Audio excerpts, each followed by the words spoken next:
Uh, Surya is the last among the brothers, yes, seventh brother among all the Adityas. So he embodies all of them. Varuna, Mitra, Aryaman, Bhaga, Daksha, Amsha, and finally Surya. And Surya is the one who holds all of those, yes, um, Adimi, within himself. Adimi, Yes. does that mean that the youngest holds the energies of all the older ones? Oh, Does my youngest sister hold the right, energy of all the absolutely, others? yes. Right. What a burden. Why? Why, pardon? We inherit not only, yeah, we inherit the best kind of breakthroughs and developments and capacities. Everything which we were incapable of, our children will be capable of to handle. Yeah. So it is quite all right to take it what was there done. Yes, because you are not only what you are struggling with it and you find a way to overcome it. Yes. Mm. And then they inherit this as a natural capacity already.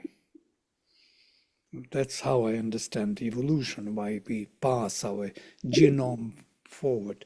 I was thinking, truly speaking, the best would be to pass genome when you already got some experiences in life, and to produce children later when you already made some adjustment to your, perception of things.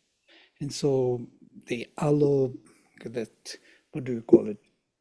Um, we we have a name for this, that genetic code is being modified by, there is a word for it, mm, not directly opening and changing, but indirectly through the environment. It has an influence on, we have an influence through our experience on genetic code, and it is called epigenetics. So this environment, whatever we experience, we make influence on genome.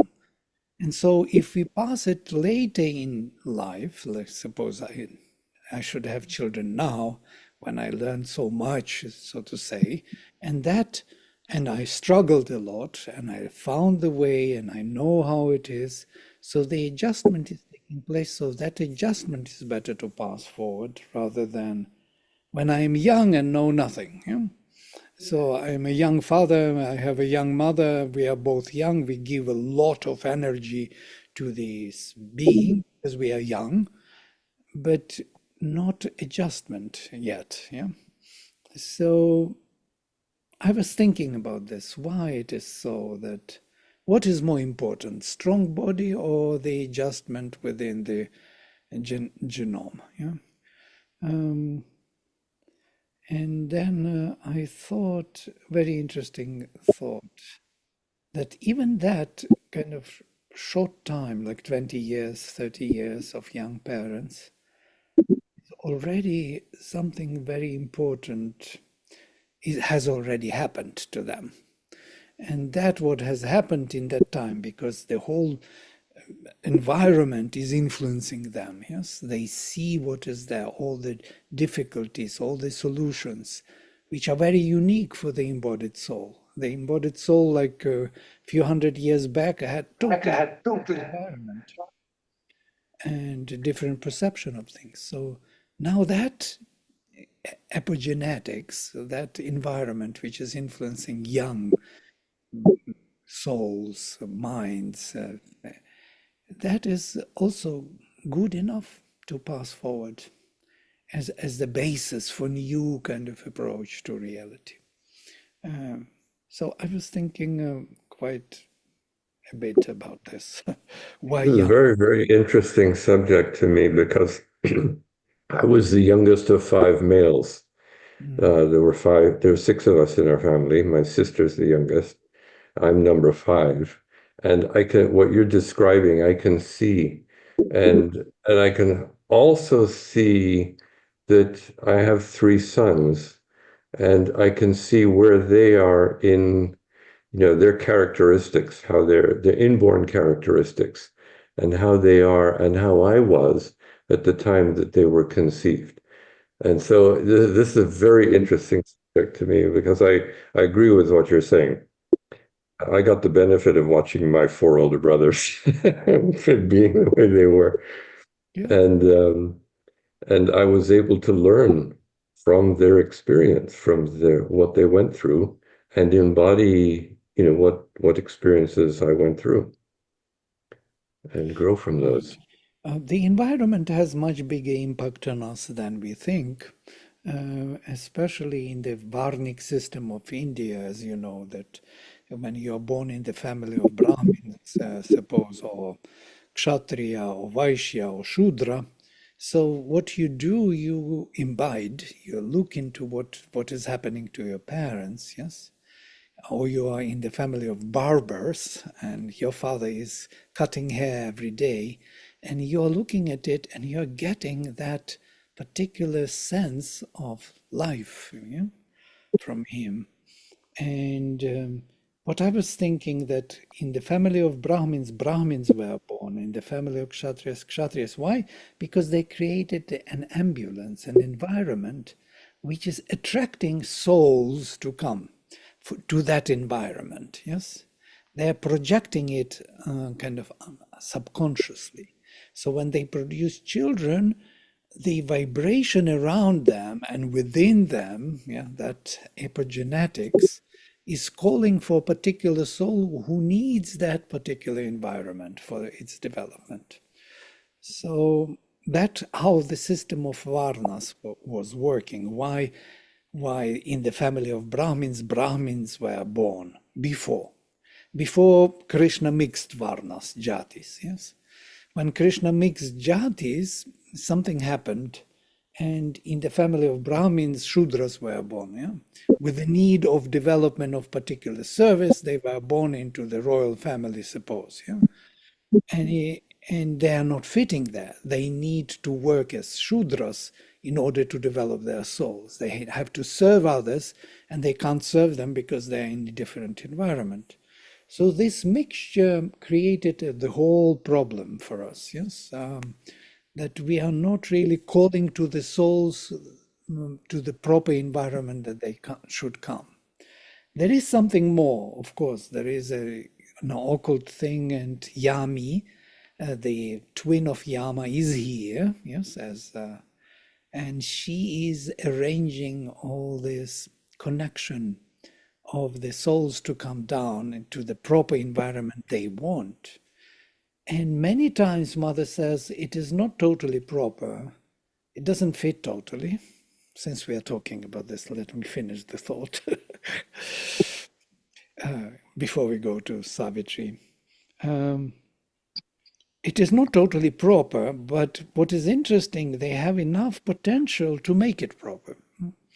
So to say, you can be born in the family which is totally in wrong environment, yes, and the whole surrounding is very different from what you really need. But because of your strength and future development, which may take place, yes, the soul takes that risk. I'm even thinking about myself being in Soviet Union. It's really the wrong environment for me altogether. But Does I the was. soul take that risk? Hmm?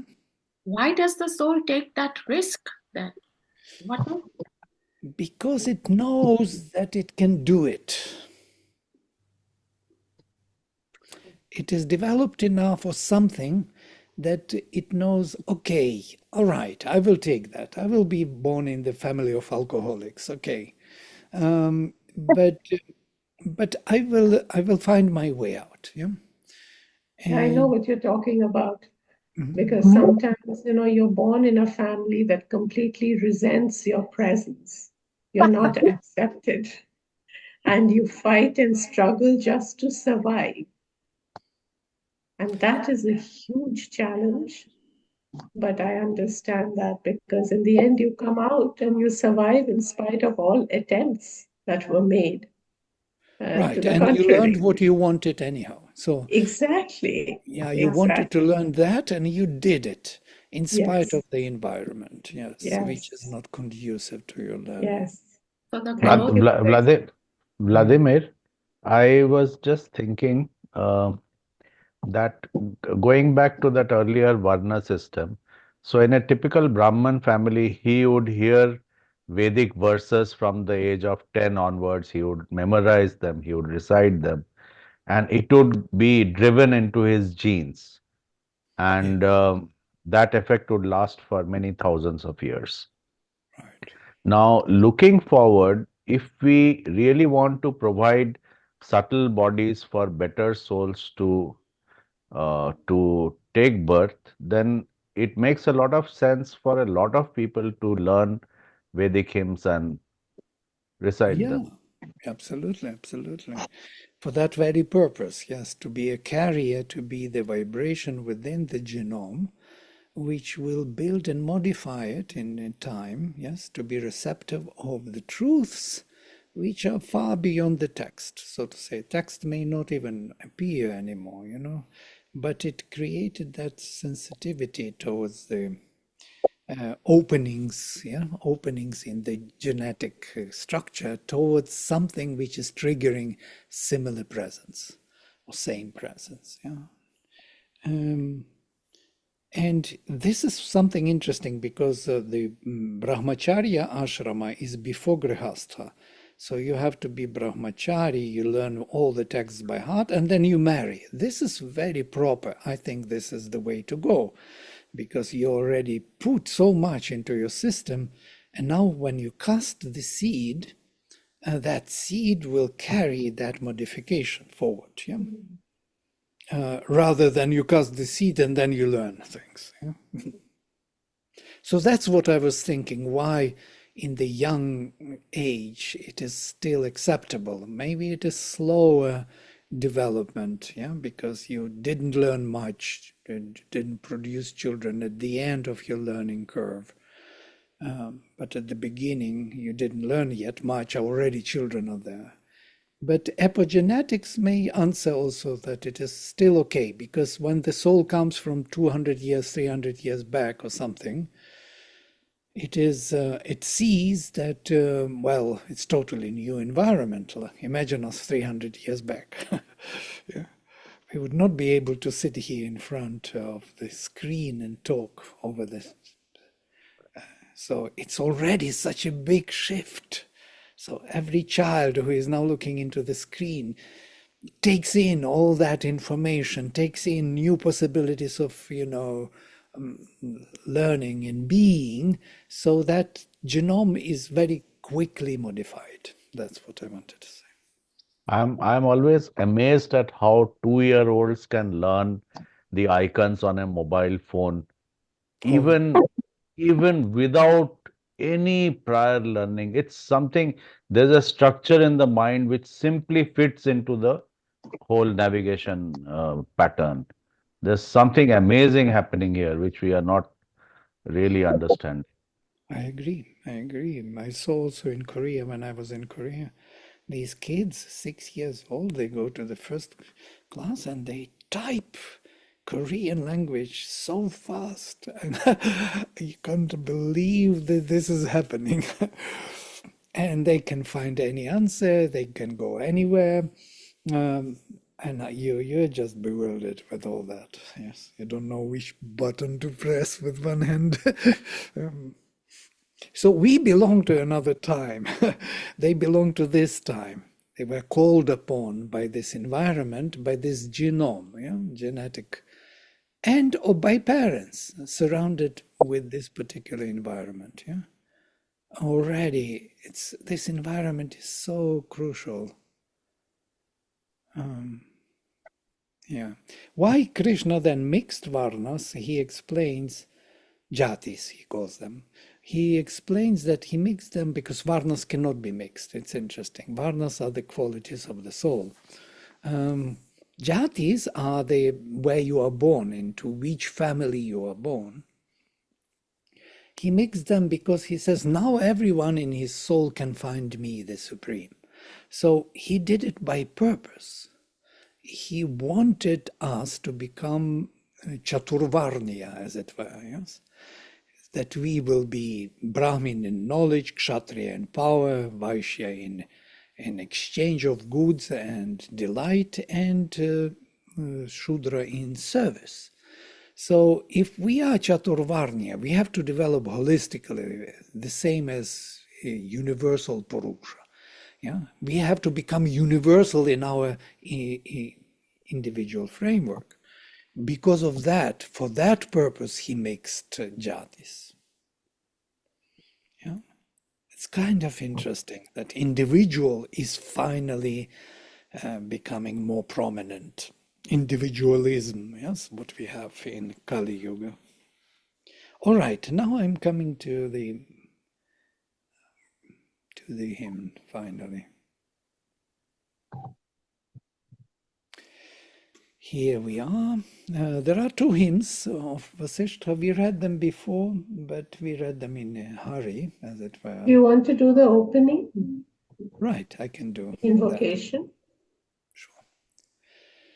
Om Vang me manasi pratisthita mano me vachi pratishtitam aviravirmahedhi Vedasyama anistha shrutam me ma prahasihi anena dhitena horatran samdadhami ritam vadishyami satyam vadishyami tanmamavatu tadvaktaramavatu avatu mam avatu vaktaram avatu vaktaram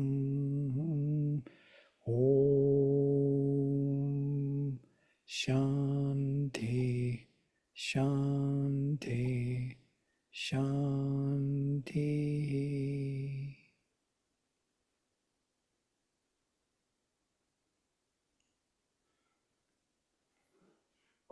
When I was reading this mantra, I just saw that who is doing this environment, who connects the environment to the knowledge of the soul which is to be embodied.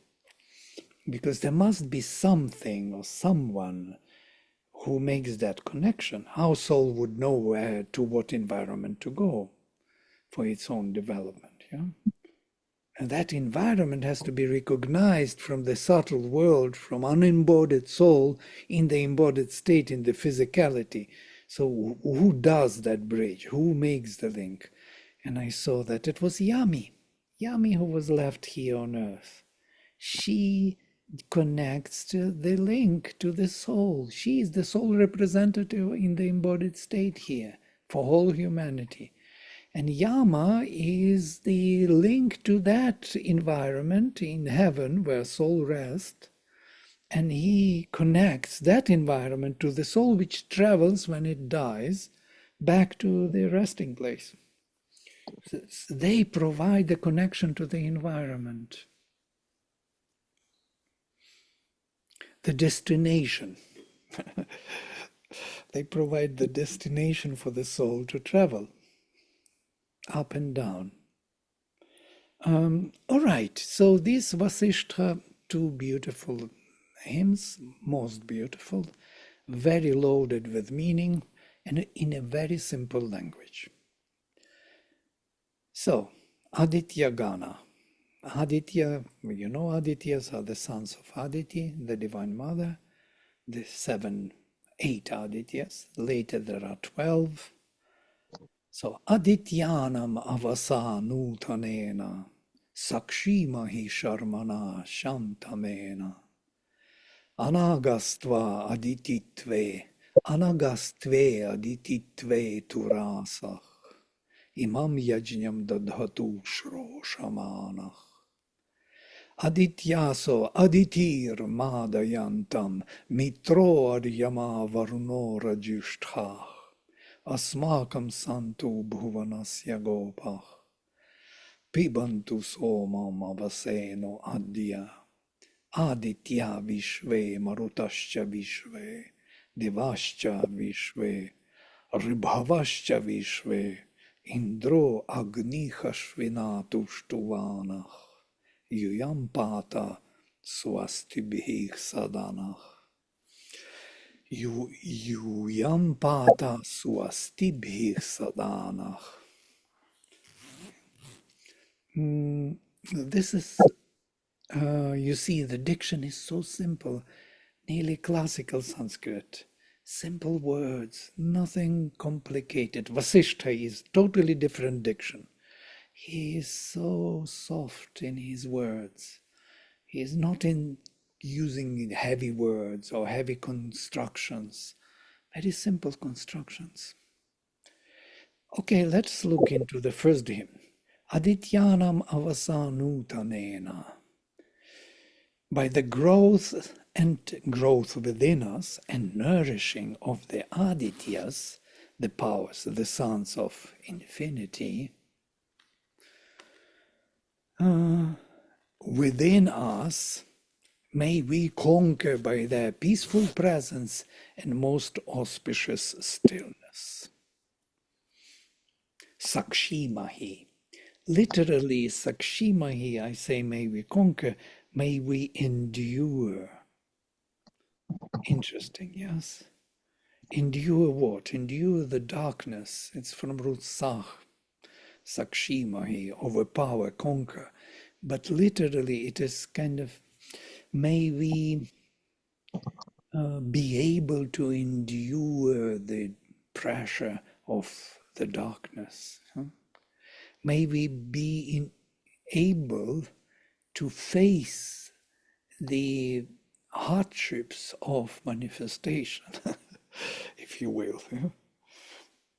So, Adityanam avasa, literally, by the growth within us of Adityas, nutanena, now, in this time, nutana. Nutanena avasa, in this moment of time, by the growth of the Adityas within us, may we be able to become more powerful to face the reality and to move forward, Sharmana, by Sharman and by their protection, Shantamena, the most blissful and peaceful, literally. So may we conquer by their peaceful presence and the most auspicious stillness. And then very interesting, Anagastve Aditi Tve Turasach. Imam Yajñam, this sacrificial offering, Dadhatu, the mighty lords, these mighty lords, Adityas, who want to perceive it, who want to get to it, to transform it, should put it into the purity of the Divine Mother. So they are, as the faculties of the Divine Mother, should take our offering and put it or offer it to the Mother. Literally, anagastve adititve turasach. Interesting word, turasach. It's a Vedic word, ancient word. Quick, strong, powerful, abundant.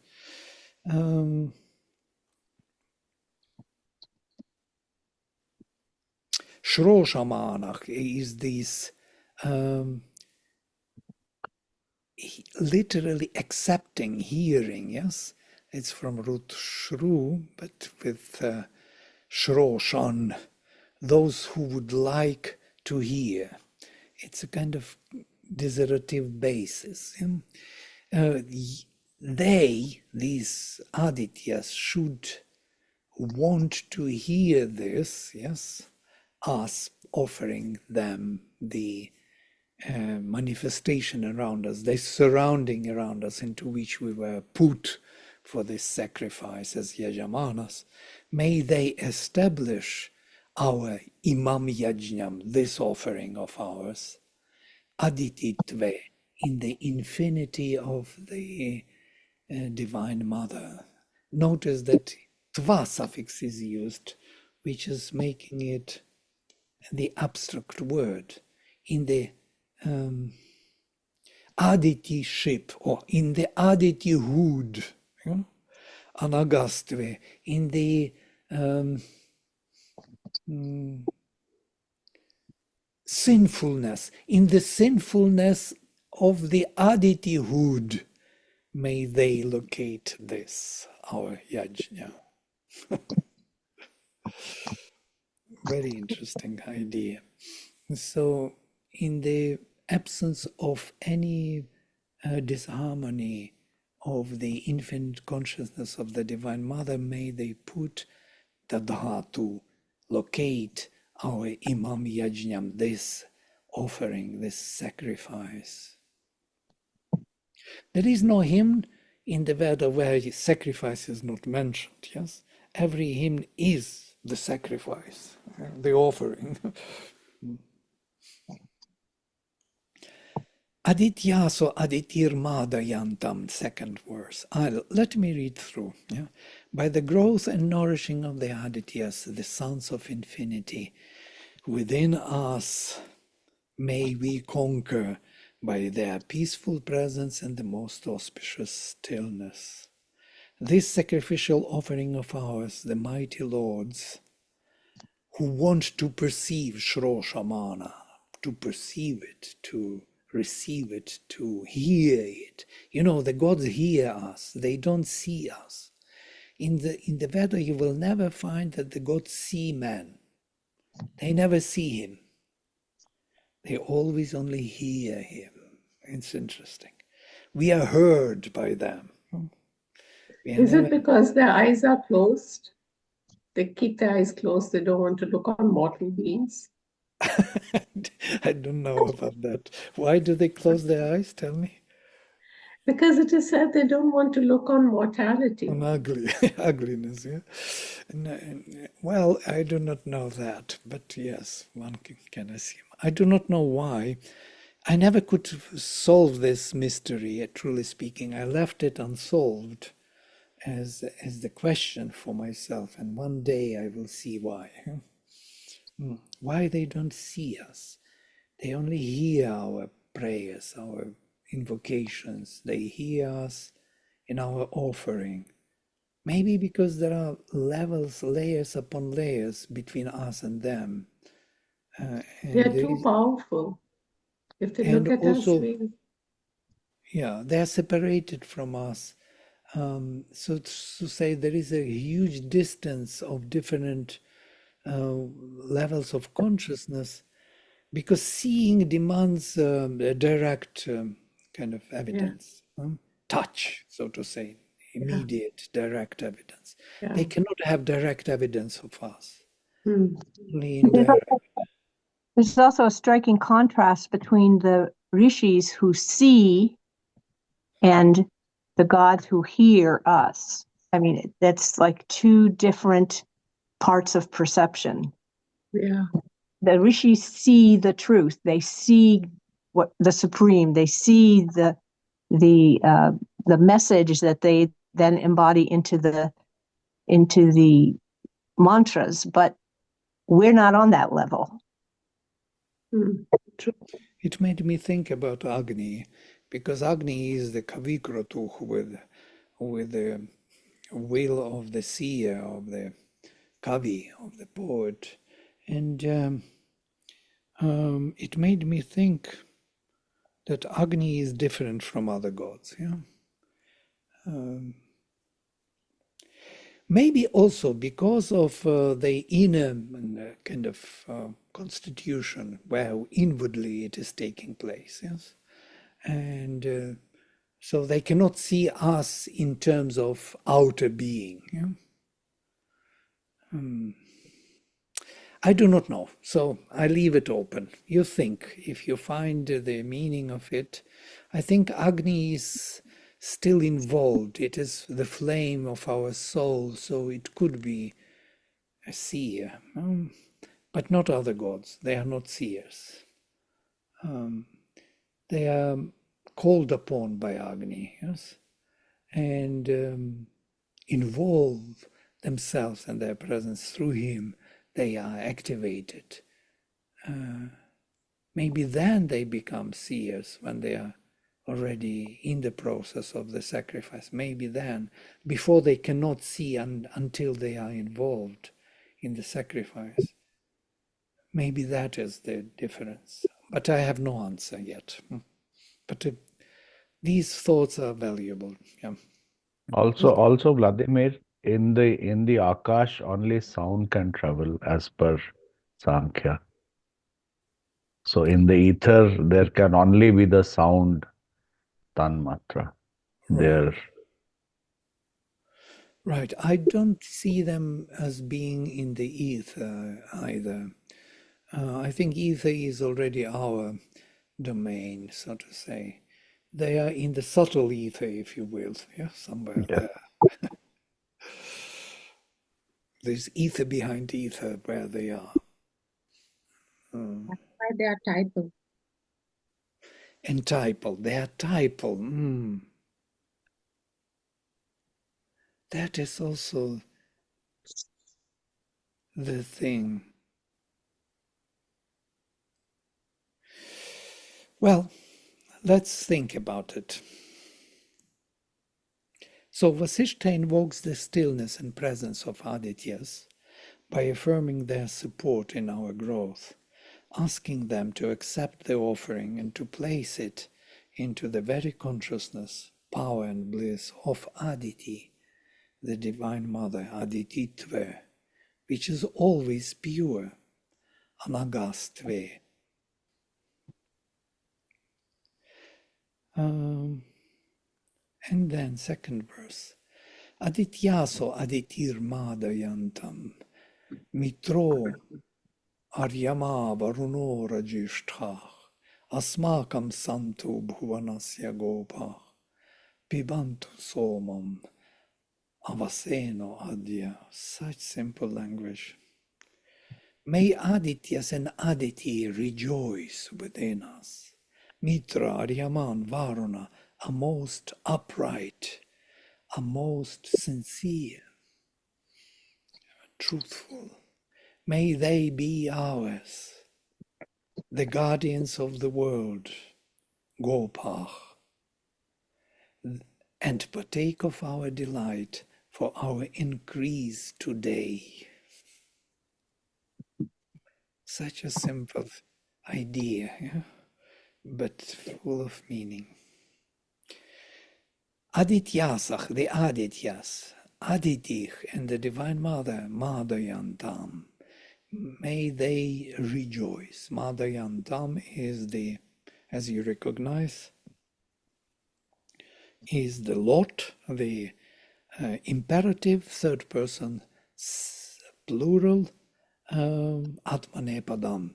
It's very interesting because usually the causatives, and this is causative from Madrud, Madayati, to make somebody happy, to make somebody intoxicated, intoxicate. But it is in Atmanepadam. It's very rare and very interesting idea from here comes. Yeah.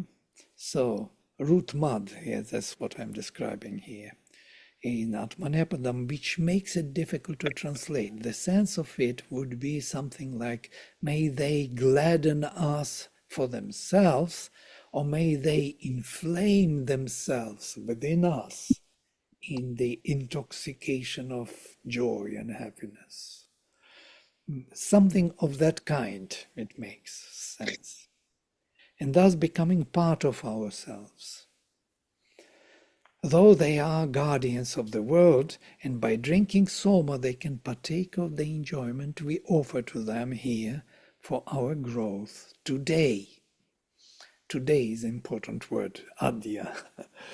Not tomorrow, it's not a concept, it's now. It has to take place now.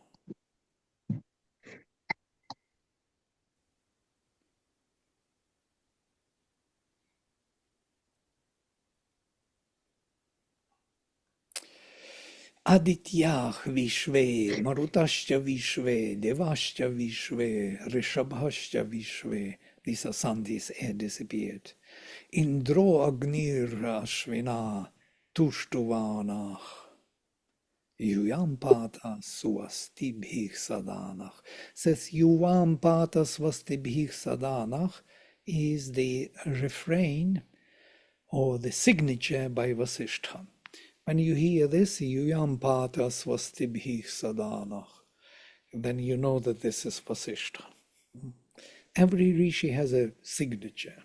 At the end, they sign by some phrase. One phrase is used only by Vasishtha, this one. Oh, you protect us with swastis, always. Always protect us with well-being. All the Adityas, all the Maruts, all the gods, universal godheads, and the Ribhus, Indra, Agni, Ashvins, all are affirmed within us. You protect us always with your well-beings. They have their well-beings, their perfect existence. And with their perfect existence, by growing in us, they make us perfect. This is the first hymn, which is kind of introductory to the second. Second is loaded with meaning. Shall we go into the second? They are very short. Adityaso, Adityas yama, that's what I was referring to. Pur devatra vasavo martiyatra, sanema mitra varuna sanantach, bhavema dyava prithivi bhavantach, mitrastanno varuna mamahanta, sharmatokaya tanayaya gopach, ma vo bhujema anya jatam enach, matat karma vasavo yachayadve. Turanyavo angiraso nakshanta ratnam devasya savitur ihanach savitri here. Pita cha tanno mahan yajatrach vishvedevach samanaso jushanta. Adityaso Adityas yama. Griffith cannot imagine here that man want or can become Adityas, the Godheads, and Aditis, the infinite consciousness of the Mother. He translates word Adityas in the vocative case, though it is nominative, because we see by the stress accent, Udatta is an Adityasach. If it would be vocative, it would be Adityasach on the first, but it is not on the first, it is on the proper third syllable, so we know that it is nominative. May we become Adityas in the infinite qualities which they all share in the Supreme Aditi, and become also a fortress among gods and among mortals, all luminous dwellers in the substance, Vasava. Realizing, may we truly realize you, O Mitra and Varuna, O Varuna and Mitra. Becoming, may we truly become you, O heaven and earth.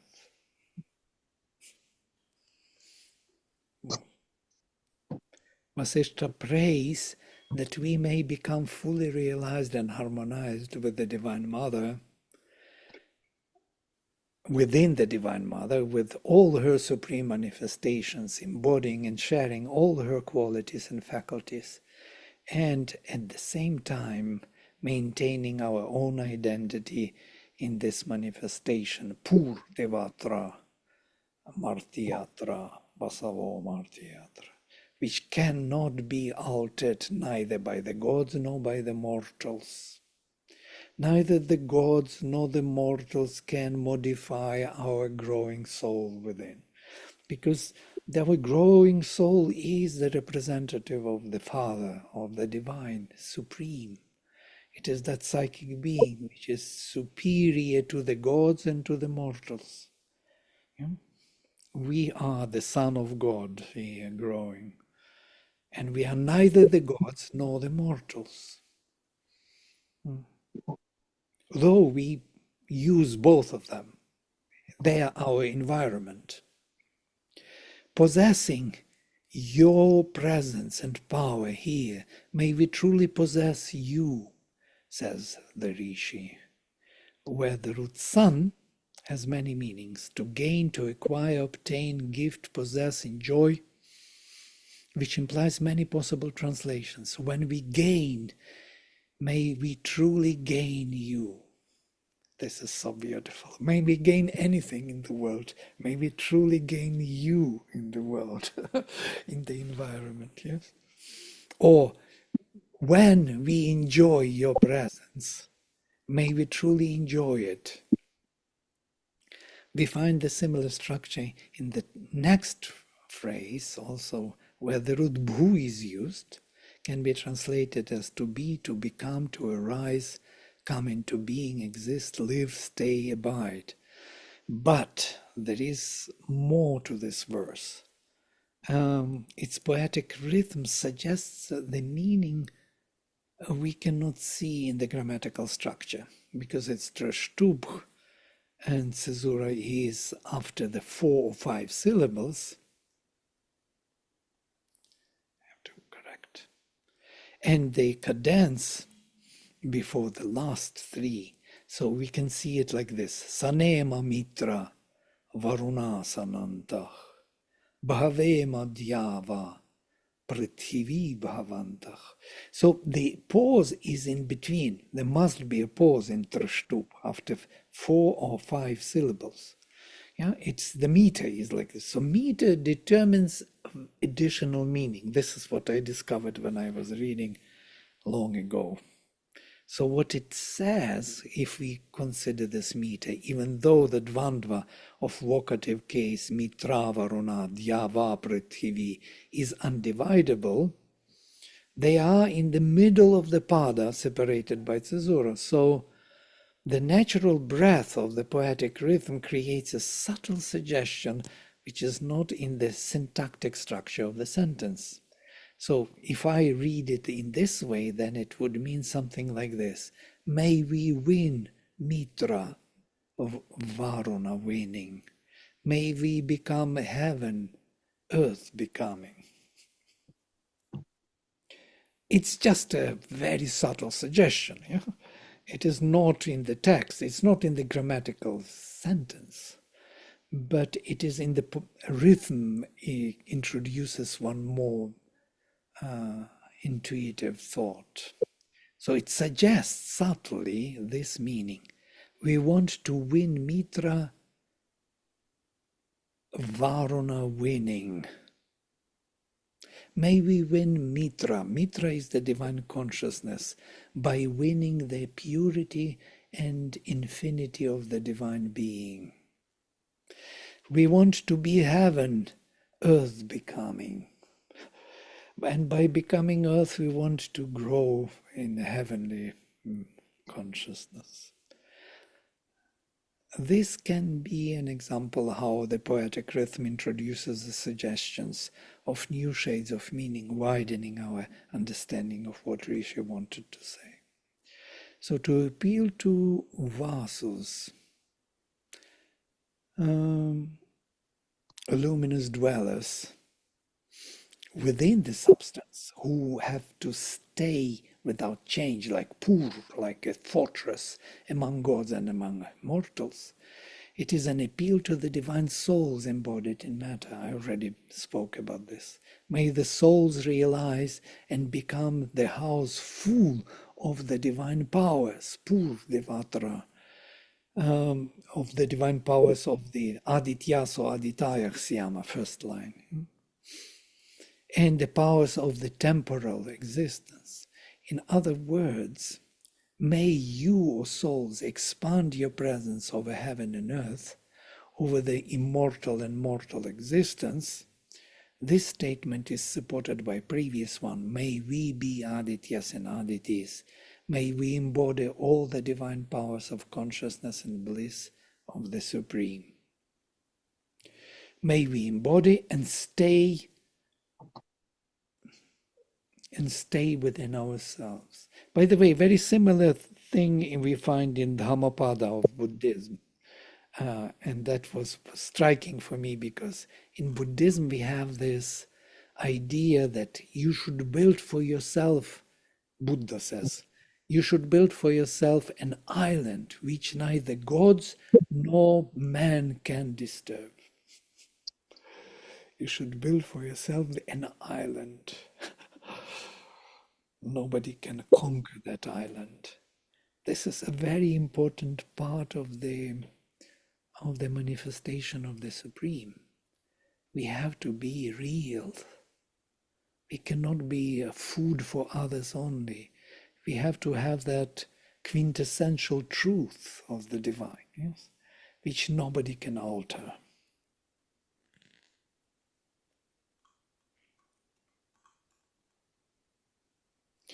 Mitrastanno varuno mahanta sharmato kaya tanayaya gopa. May Mitra and Varuna make that great in us. Mitra, divine consciousness, Varuna, divine being. The divine being and divine consciousness, may they make that great in us. Tanno Varuna Mahanta. The guardians of light make this embodiment of peace and protection for the generations to come. Not only for now, for Adya in us, but also for that extension of genome we were talking today. May they project that change towards the future generations. May we never partake of evil which comes from another, interesting, anyajatam enach, which is born from another source. We are born from the divine, and there is something which comes from another source, which is not born from the divine, which is born from the forgetfulness of the divine. That is in us, the evil. May we never do what will turn you away from us, O luminous dwellers in the substance. It's number 2. And to finish, I will stop here. I don't read the whole thing. I will read Sri Aurobindo at the end. I must read this passage. Turanyavo angiraso nakshanta aratnam devasya savituriyana pitacha tanno mahan yajatrah vishvedevah samanaso jushanta.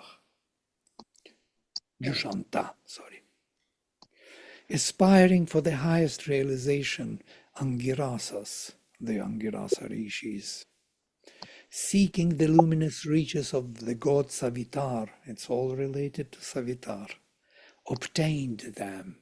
May our great father, Pita Chatan no Mahan, who is of the sacrifice, and all the gods, being of one mind, accept and take delight in our realization.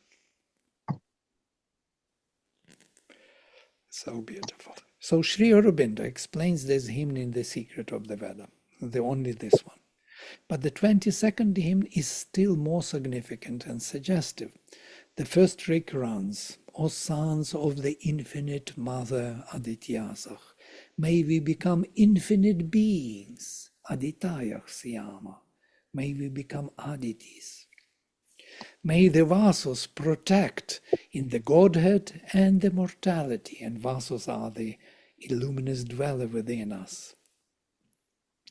Possessing, may we possess you, O Mitra and Varuna. Becoming, may we become you, O heaven and earth.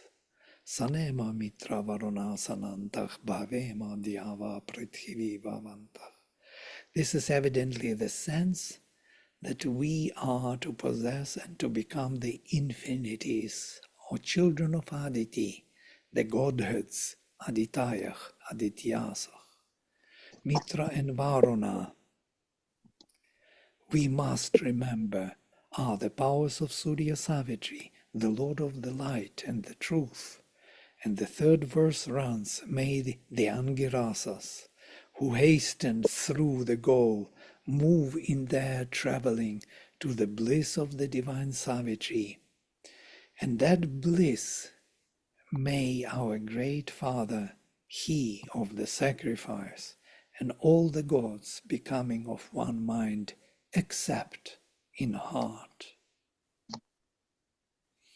It is quite clear, therefore, that Angirasas are travelers to the light and truth of the solar deity from which are born the luminous cows. They rest from the Panis who stole the cows, and to bliss which, as we always see, is founded on that light and truth. It is clear also that this journey is growing into the Godhead, into the infinite being, Adityas Yama, said in the first hymn, verse 2, to come by the growth of the peace and bliss through the action in us of Mitra Varuna and the Vasos who protect us in the Godhead and the mortality. Vasos who protect us in the Godhead and the mortality. We are protected by the Supreme within us, within our souls. Nobody can actually possess us, neither gods nor mortals. So you see how much is loaded in these simple words. Okay, I will stop here. I see that I'm the only one who is very happy with this. Everybody's very grim, thinking something. Excited with himself, as usual. These are my favorite two hymns to Aditi. I never could imagine that Vasishtha would dare to call it, may we be Adityas and Aditis. It's unthinkable from the point of view of anything. But it tells us where we are all moving. What is this evolution of consciousness about? Yeah? That nothing here is something else. It's all to be involved in manifestation.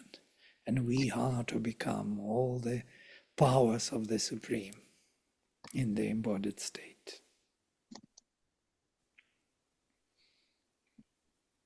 Yeah? Some thoughts? Everybody switched off cameras. Enough of thoughts. Vladimir, can you go to that place where you had this subtle poetic versus syntactic thing? It was my kind of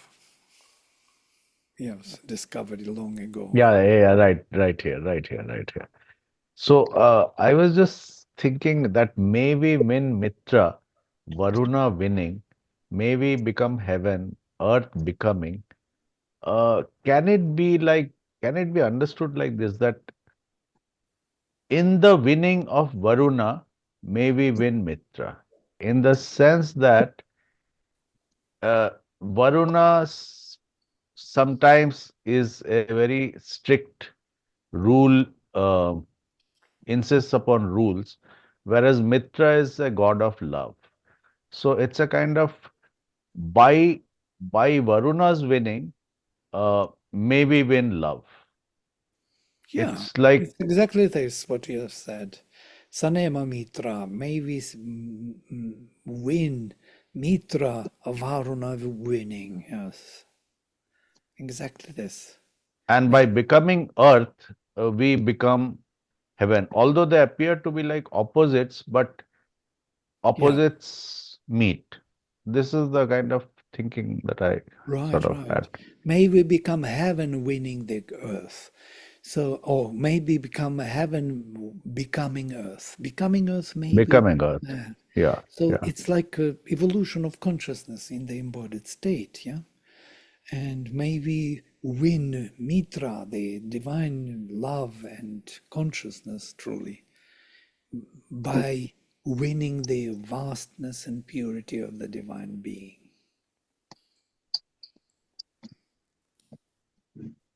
And that's how we become Adityas. Yeah, these are Adityas, yes. Adityas are the faculties of the Divine Mother, yes, the divine purity and vastness, Maheshwari, yes, the divine power and courage and luminosity of the divine consciousness, Mitra. Power would be Aryaman, yes, because Aryaman is in between. And the bliss is Mahalakshmi, and the truth, the supermind, is Mahasaraswati. They are not all mentioned here, but it's enough to mention the divine being and consciousness, yes? Everything else follows.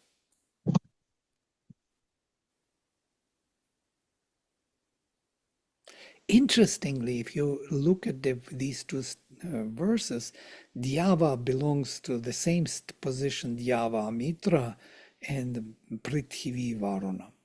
Varuna is the being, the divine being, and Prithvi is the material embodiment, matter of the being. Yeah, we are the Atman, the self, the being, because of the matter. And Dhyava, the heaven, and Mitra, the consciousness, are the consciousness related. Yeah? So consciousness and being, consciousness and being. In the transcendental, it will be Mitra and Varuna, consciousness and being. And in this world, it will be Dhyava Prithvi, heaven and earth, consciousness and being. Well, these are just allusions, associations, kind of, it's not really so rigid, black and white. Mind cannot really dwell on it and make distinction clear that this is only that. It would be too mental. I already see that the mind is absolutely incapable of knowing anything. Yeah, it is just an instrument of knowledge, instrument. It has to be used as instrument, as a finger pointing, but no more. Finger itself is not knowledge, and it's not the thing we are pointing to. Yes. So this creates a consciousness in us which knows. Yeah? But in itself, it's not the mental knowledge.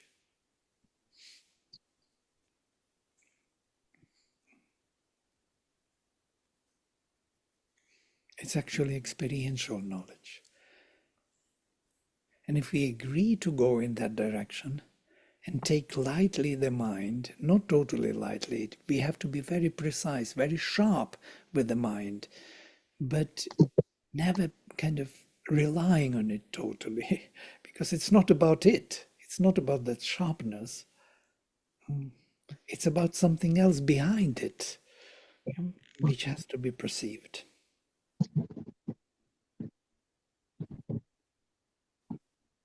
Switch off, otherwise it confuses everyone. Those texts. Want to see your faces, right?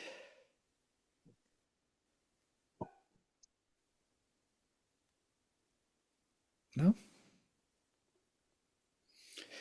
It seems that I wish. Sorry, go ahead. No, go ahead. Go ahead. I was just thinking, I wish I could digest all of what you've said. I have a smattering of an understanding of it, and I can sense I have a taste of the delight of it, but I just can't get it in here.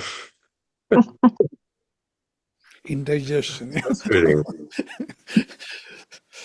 Let's do a Coke a little, that will help. I think of that as like standing in the rain, and you're getting all wet from all the rain, but you're getting what you need. In other words, the rain is still pouring all over you, and someday you'll be able to put it into language. Beautiful. Yes. Let's get wet. Nice. I think of it as, like cows have a second stomach, so they ruminate. So I think Mm. if we keep on chewing upon this, we'll get somewhere. Sorry about this ghastly imagery, but that's how it is, I feel. We need a second stomach. Hmm.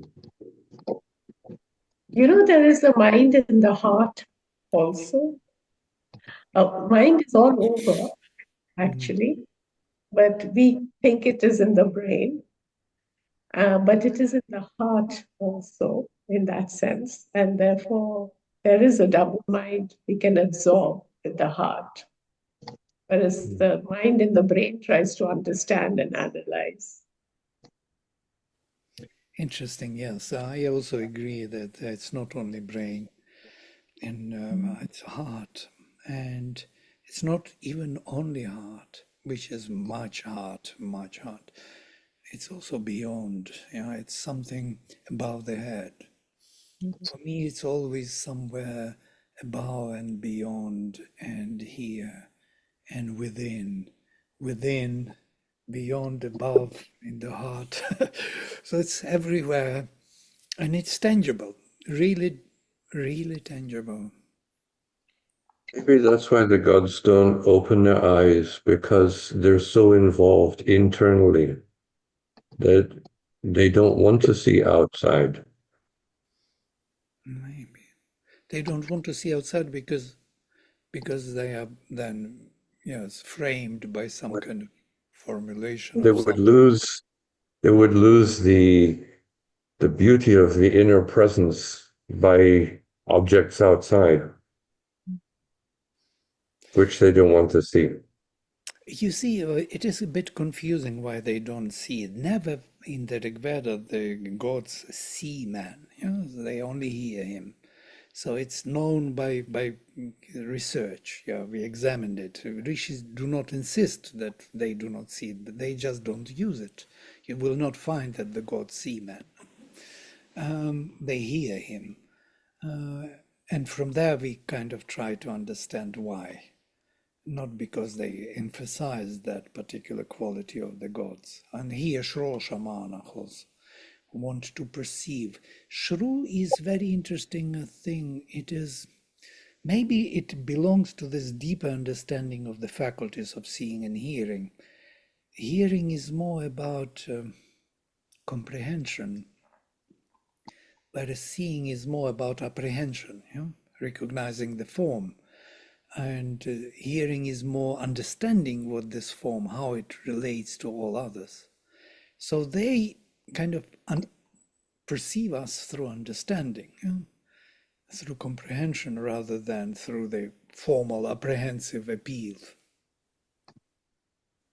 It's funny when you were talking about Agni calling them. I was thinking, well, calling is also has to be heard. And when we say prayers, they are heard, they're not seen.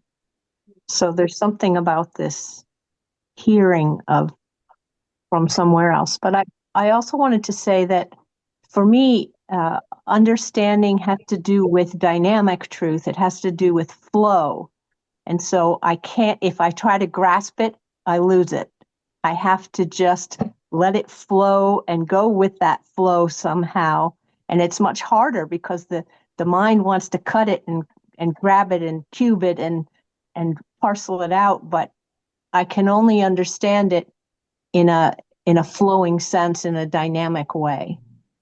And Correct. lastly, I just want to say that there's something every time you speak about Aditi and Adityas, I get this flash, which I can't totally understand yet, this flow about that there's something in Christianity I need to relate to it, because there's something in the letters of John about the children of light, and there's something in the relationship between Son, S-O-N, and Son, S-U-N, and these seven sons, and the cows and the cave and all of that. There's something there that I'm every time I hear about it, I recognize that, oh, there's something. I don't know yet what it is, but it's exciting to You're right, Sunu, and Sunu is sun in Sanskrit from root Su, and Surya and Savitar from the same root. They are sun and sun are both from the same etymological root. Yes, in Sanskrit they are from the same. It's only later in English we do not see them from the same, but they are from the same.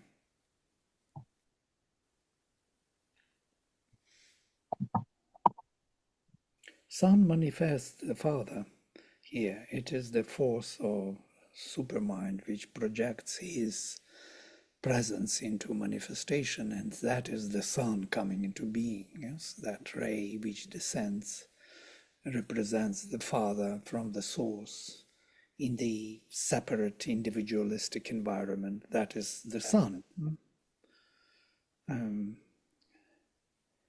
Sun is, without the Sun there would be no universe, there would be no manifestation, there would be only the divine within himself, with all his infinite qualities and consciousness and bliss, and we would be all merged in him somewhere there, being him only, because we are only him, but we just don't know that yet. We think we are something else and he is elsewhere.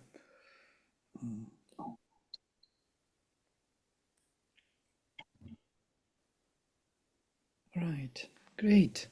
Okay, so these were two hymns which were kind of impacting me so strongly long ago.